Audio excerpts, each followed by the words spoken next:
নমস্কাৰ পুনৰ স্বাগতম আপোনালোকক কাজিৰঙা নিউজলৈ মই জিতু লস্কৰে লৈ আহিছোঁ এই মুহূৰ্তৰ এটা বিগ ব্ৰেকিং নিউজ পুনৰ 8জন কোভিড পজিটিভ ধৰা পৰিছে এই অসমত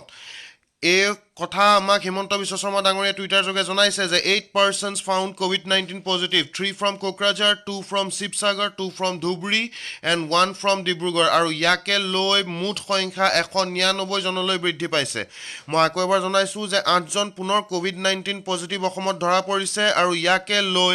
অসমৰ মুঠ সংখ্যা 199 জনলৈ বৃদ্ধি পাইছে আৰু ইয়াৰে সোণাৰীৰ 3 নং ৱাৰ্ডৰ বিমলা দেৱী কৰোনাত আক্ৰান্ত মই আকৌ এবাৰ জনাইছোঁ সোণাৰীৰ 3 নং ৱাৰ্ডৰ বিমলা দেৱী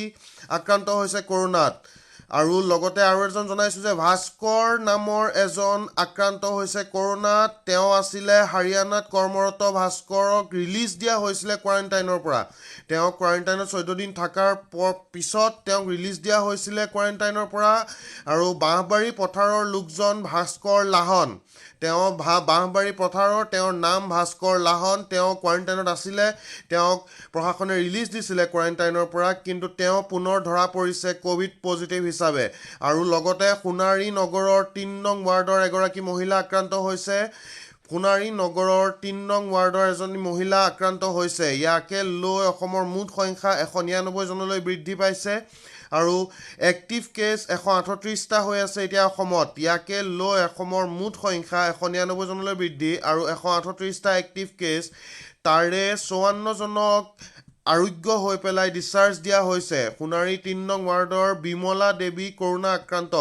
3 নং ৱাৰ্ডৰ যোনজন মহিলা তেওঁৰ নাম বিমলা দেৱী বুলি আমি জানিব পাৰিছোঁ আৰু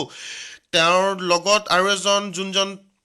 ভাস্কৰ লাহন নামৰ যোনজন লোক তেওঁ সম্প্ৰতি বাঁহবাৰী পথাৰৰ ঘৰত পৰিয়ালৰ সৈতে আছে এতিয়া হাৰিয়ানাত কৰ্মৰত হৈ আছিল ভাস্কৰৰ আৰু তেওঁক ৰিলিজ কৰি দিয়া হৈছিল প্ৰশাসনৰ দ্বাৰা কোৱাৰেণ্টাইনৰ পৰা তেওঁক বহিৰাজ্যৰ পৰা আহিছিল কিন্তু তেওঁক কোৱাৰেণ্টাইনত থকাৰ পিছত তেওঁক ৰিলিজ কৰি দিয়া হৈছিল আৰু এতিয়া পুনৰ ধৰা পৰিছে কোভিড পজিটিভ হিচাপে ভাস্কৰ লাহন